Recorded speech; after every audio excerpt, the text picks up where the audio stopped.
नमस्कार दोस्तों, मेरा नाम है सुनीत जोशी। आप सभी का स्वागत है मेरे YouTube channel sunshine pig farming में एक बार फिर से। और मैं आशा करता हूँ आप सब बहुत बढ़िया होगे और बढ़िया से फार्मिंग कर रहे होगे। माफ़ कीजिएगा दोस्तों, मेरा थोड़ा गला खराब है, अभी मैं विक्स भी खा रहा हूँ, तो शायद आवाज़ में थोड़ा फंबलिंग हो सकती है, तो उसके लिए क्षमा चाहता हूँ। और जैसा कि अब मैंने आपको बोला था अपनी लास्ट वीडियो में, काफ़ी टाइम हो गया उस वीडियो को डाले हुए भी, और बहुत सारे हमारे किसान मित्रों ने, भाई लोगों ने, आपने सबने फ़ोन किए, मैसेज किए कि आप लोग को चार्ट चाहिए। जो बच्चा पैदा होता है वहाँ से लेकर उसको वीन करने तक का बीच में जो प्रोसेस होता है, आपको वो जानना था। तो आज का जो वीडियो है वो उसी विषय के ऊपर है कि आपको क्या प्रोसेस करना है। ठीक है, तो आइए वीडियो शुरू करने से पहले जिन दोस्तों ने चैनल को सब्सक्राइब नहीं किया है चैनल को सब्सक्राइब कर लें और घंटे वाले आइकन भी आप लोग जरूर प्रेस कीजिएगा, ताकि आप लोग को वीडियोस की नोटिफिकेशन एकदम टाइम पे मिलता रहे, और वीडियो को शेयर भी कीजिए। तो आइए वीडियो शुरू करते हैं, देर ना करते हुए सीधे काम की बात पे आते हैं। फिर से एक बार नमस्कार सभी मित्रों को। सबसे पहला जो मुझे प्रोसेस करना है, ये हम बात कर रहे हैं बिफोर डिलीवरी, यानी कि डिलीवरी होने के एक दिन पहले का प्रोसेस है, जहां पे आपको एमोक्सिलिन एलए इंजेक्शन आता है एंटीबायोटिक का, आपको वो फीमेल को लगाना है, डोज 15 mg पर केजी के हिसाब से।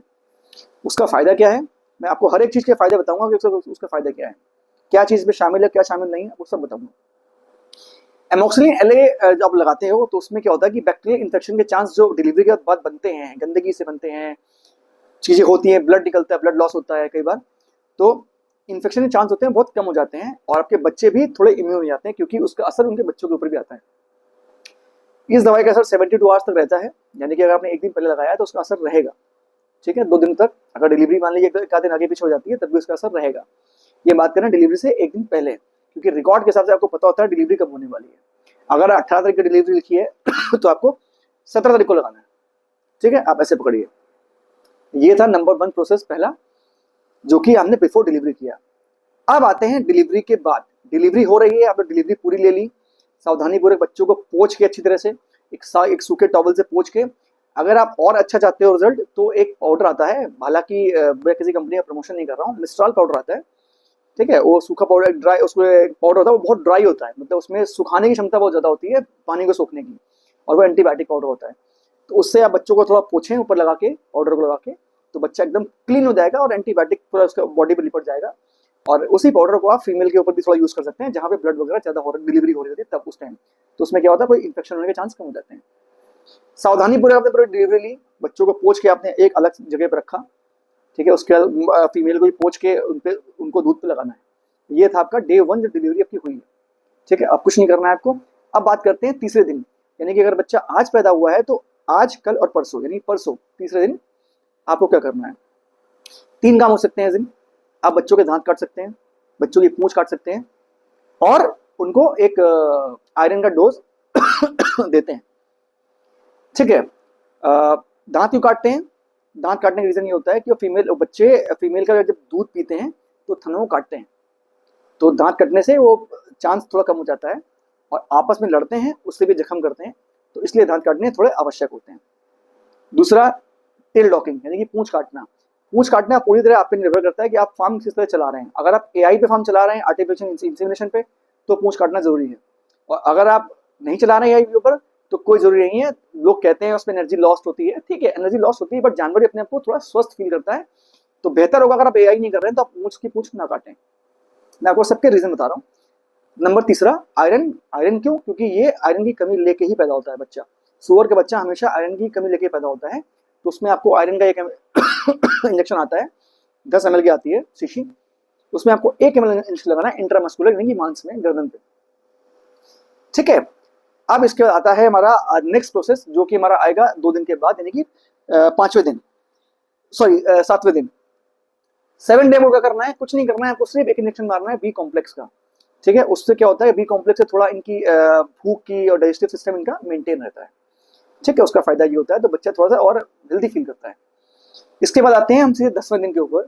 10वें दिन हम क्या करते हैं, आयरन का जो डोज जो 3rd डे मारा हुआ है उसको हम रिपीट करते हैं, एक बूस्टर डोज लगाते हैं इसके ऊपर, ताकि जो उसकी कमियां थी पूरी तरह से खत्म हो जाए।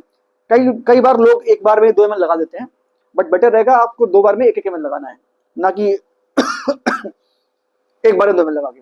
ठीक है, उसकी वजह पे आप 1-1 ml 2 जगह लगाएं। अच्छा, मेरी कॉपी ऐसे रखी है तो मैं कॉपी की तरफ भी देख रहा हूँ। इसके बाद आते हैं 13वें दिन के ऊपर, 13th डे के ऊपर, जिस दिन आपको बच्चे का वजन देखना है कितना है। अगर 3-3.5 किलो का बच्चा आपका हो चुका है, तो आप उस दिन उसको खस्सी कर सकते हैं, कास्ट्रेशन, खस्सी। ठीक है। 3-3.5 किलो क्यों? एक स्टेबल वजन होता है और बच्चा एक हेल्दी होता है, उस केस में उसको कॉम्प्लिकेशन के चांस बहुत कम होते हैं। नहीं, कई बार बच्चे खस्सी करने के बाद मर भी जाते हैं। कई लोग 4-5 दिन बाद भी करते हैं वो पूरी तरह प्रैक्टिस के ऊपर है, आप कितने निपुण हैं, कितने आप एक्सपर्ट हैं। अगर आप 4 से 5 दिन में कर सकते हैं तो वो भी आप कर सकते हैं, बट मेरे हिसाब से आप 3-3.5 किलो बच्चा होने दें, उसके दौरान करेंगे और फिर वो बच्चा दूध भी पिएगा आराम से, कोई टेंशन नहीं होगी। करने के साथ आपको सावधानी क्या बरतनी है, जब भी आप उसको खस्सी करेंगे उसके पहले आप उसको एमोक्सिलिन LA जो कि इन्फेक्शन के लिए, दूसरा पेन किलर आपका मेलॉक्सिगैम, ठीक है, दोनों लगाने हैं उसको, ताकि ना उसको दर्द हो और ना उसको कोई इन्फेक्शन हो। और जब उसको आप खस्सी करते हो तो वहां पे आप कोई भी एंटीबायोटिक पाउडर जैसे टॉपिकर हो गया, लॉरेक्सन हो गया, आप कोई भी उसमें जो स्प्रे आता है, स्प्रे में हम उसको लगा सकते हैं। ठीक है, तो ये हमारा हो गया 13वें से 14 दिन का प्रोसेस। इसके बाद आते हैं उसकी फीड की तरफ। ठीक है, अब बच्चा हमारा थोड़ा बड़ा हो चुका है, हमें कोशिश करनी है उसको फीड डालने की, क्योंकि वो दूध ज्यादा पी रहा है तो माँ के ऊपर ही बहुत प्रेशर आता है। उस प्रेशर को कम करने के लिए और बच्चों की ग्रोथ फास्ट करने के लिए हमें क्या करना है, मिल्क रिप्लेसर, या तो आप मार्केट से खरीद सकते हैं, नहीं अपना खुद बना सकते हैं। मिल्क रिप्लेसर के साथ में जो क्रीप फीड होती है, क्रीप फीड होती है स्टार्टर फीड, लेकिन वो बहुत पिसी होती है, इसलिए वो क्रीप बोलते हैं, एकदम पाउडर ऐसी होती है। आपको मिल्क रिप्लेसर आपको आप ले लीजिए, नहीं तो आपको क्या करना है, आप बना भी सकते हो। जैसे 1 गिलास दूध लिया आपने, 2 कच्चे अंडे और 50 ग्राम गुड़, उसको घोलिए ये बन गया आपका मिल्क रिप्लेसर। उसमें आप जो अपने फीड का पाउडर बनाया उसको थोड़ा थोड़ा मिला के इन्हें खिलाने की कोशिश करनी है। उससे क्या होगा, ये बहुत अच्छी ग्रोथ मारेंगे और मादा के ऊपर स्ट्रेस कम आएगा, लोड कम आएगा दूध पिलाने का। ठीक है, तो ये हमारा हो गया 13 दिन के बाद का प्रोसेस, यानी कि 14-15 दिन से आप ये काम कर सकते हो। जैसे आप उनको थोड़ा दर्द कम होगा ना खस्सी होने के बाद, आप वहां से ये काम कर सकते हो। इसके बाद आते हैं हम सीधे 20वें दिन के ऊपर, जब हमें करनी है डिवॉर्मिंग। ठीक है, डिवॉर्मिंग करते वक्त डिवॉर्मिंग यानी कि पेट के कीड़े निकालना आप उसकी डिवॉर्मिंग करिए, और कोई भी दवाई से कर सकते हैं, कई सारी दवाइयां आती है मार्केट के अंदर, कोशिश करिए हर बार अलग दवाइयों से करें। ठीक है, जैसे आइवरमेक्टिन ओरल सोल्यूशन जो आता है वो भी काफी अच्छा होता है। ठीक है, तो उसको आप यूज कर सकते हैं। उसके अलावा और भी दवाइयां आती हैं, आप किसी से भी कर सकते हो। साथ ही साथ आपको एक बी कॉम्प्लेक्स इंजेक्शन लगाना है बच्चे को। ठीक है, और नेक्स्ट डे से या सेम डे से भी कर सकते हो आप। आपको प्रोटॉन जो लीवर टॉनिक आता है, आपको प्रोटॉन उसको पिलाना शुरू करना है। ठीक है, प्रोटॉन से क्या होगा कि जो उसकी डिवॉर्मिंग पे थोड़ा अंदर से वुंड हो जाते हैं, उसको हील करने के लिए वो डिवॉ बहुत अच्छा काम करती है। और दूसरी बात, उससे उनकी भूख बहुत बढ़ती है। बच्चे जितनी तेजी में खाना शुरू करेंगे उतना आपको फास्ट वजन मिलना शुरू होगा। ठीक है, मेरा रिकॉर्ड जो अपना रहा है सबसे फास्टेस्ट रिकॉर्ड, वो 23 दिन के अंदर 9 किलो का बच्चे का रहा है, कि 23वें दिन बच्चा 9 किलो हो गया था। हालांकि वो बहुत कम, मतलब 1-2 बार ही हुआ सिर्फ। ठीक है, बट वो पूरा लॉट का लॉट, पूरे जो 9 बच्चे थे और 9 के 9 ऑलमोस्ट 9 और 8.5 किलो के बीच में थे सारे बच्चे ये बात करें 23 डेज की। बट चलो एक्सेप्शन इज ऑलवेज देयर, तो वो सब में नहीं होगा, बट अच्छी तरह करेंगे तो कई कई कई सब में हो सकता है। ठीक है, इसके बाद आते हैं, जब आपने उसको 5 से 6 दिन आपको उसको प्रोटॉन देनी है। आपने इसको 20वें दिन वो किया, डिवॉर्मिंग करी, उसको 5 से 6 दिन आपको उसको प्रोटॉन पिलाना है। प्रोटॉन नहीं, कोई भी लीवर टॉनिक हो सकता है, प्रोटॉन भी हो सकता है, लीवर2 भी हो सकता है, कोई भी हो सकता है। ठीक है, इसके बाद में कुछ नहीं करना है, और जो आपने देखा आप उसको आपको फीड लेने की कोशिश करनी है, और तकरीबन 30 दिन के बाद आपको बच्चे का वजन करना है। अब बारी आती है वीनिंग करने की, जो फाइनल प्रोसेस है, वीन यानी कि बच्चों को मां से अलग करना। अब आपको देखना है कि बच्चे का वजन कितना है। अगर बच्चे का वजन 7 से 8 किलो का है और वो फीड खा रहा है प्रॉपर सूखी फीड, तो आप बच्चे को अलग कर सकते हो और अगर इस प्रोसेस आपने किया होगा जो मैंने आपको बताया है, तो आपको बच्चे का वजन बहुत अच्छा आएगा, 7-8 किलो से भी ऊपर निकल सकता है। देखिए, आप 7-8 किलो के बच्चे को आप अलग कर सकते हो।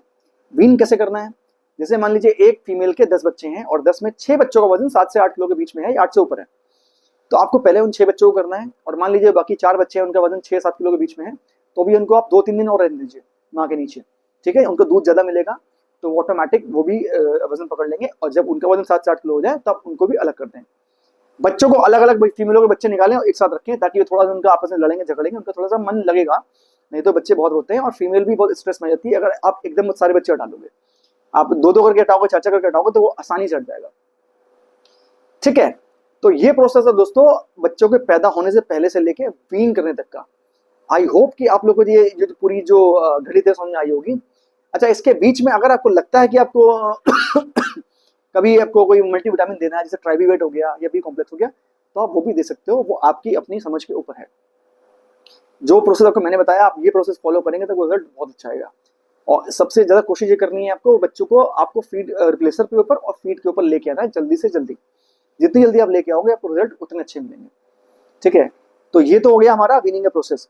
अब इसके बीच में हमने देखा होगा, मैंने कहीं भी वैक्सीनेशन की बात नहीं करी। ठीक है, क्योंकि वैक्सीनेशन इस दौरान लगती ही नहीं है। ठीक है दोस्तों, तो ये पूरा चार्ट था। आई होप कि आप लोग इस चार्ट को समझ पाए होगे और अच्छे से कर पाओगे और अच्छी तरह फार्मिंग करें और फीड को अच्छा बनाना सीखें। फीड के लिए मैंने आपको ऑलरेडी कई सारे फॉर्मूले दे रखे हैं वीडियोस में, वीडियोस को देखें और उससे फीड अपनी स्वयं बनाएं। अपनी स्वयं फीड बनाएंगे तो आपको रिजल्ट और अच्छे आएंगे। साथ में सनशाइन प्रीमिक्स जरूर यूज करें। सनशाइन प्रीमिक्स एक ऐसा मतलब जो पाउडर मैंने बनाया है, जो कि बहुत ज्यादा कीमत में नहीं है और रिजल्ट काफी अच्छे हैं इससे आपको। ठीक है, आपको बच्चे बहुत बड़े बड़े मिलेंगे। ऐसे ऐसे फार्मर भी हैं जिनके यहाँ 2-2 किलो के बच्चे पैदा होते हैं और ऐसे ऐसे फार्मर भी हैं जिनके यहाँ कभी 8 से बच्चे नहीं हुए और उनके यहाँ 17-17, 18-18 बच्चे होते हैं। ठीक है, तो क्योंकि क्या होता है, वो एक पूरा कंप्लीट पाउडर है, उसमें सारे विटामिन मिनरल्स पूरे एकदम सही मात्रा में है और भी दवाइयां हैं, जिससे फीमेल को बहुत फायदा होता है और बच्चे अच्छे और मजबूत पैदा होते हैं। तो ओके फ्रेंड्स, आज वीडियो लंबा हो जाएगा, आज के लिए इतना ही और नेक्स्ट वीडियो में मिलेंगे, बहुत जल्दी मिलेंगे और मैं आपको बताऊंगा दवाइयों के बारे में। ठीक है, हम कुछ बीमारियों के बारे में बात करेंगे क्योंकि मैं बीमारियों के बारे में वीडियो नहीं बनाए हैं, लेकिन अब मैं बीमारियों के बारे में वीडियो बनाऊंगा और आपको उसके बारे में पूरा डिटेल दूंगा कि आपको कौन सी दवाई कब यूज करनी है। ठीक है फ्रेंड्स, चलिए मिलते हैं नेक्स्ट वीडियो में, तब तक के लिए जय हिंद।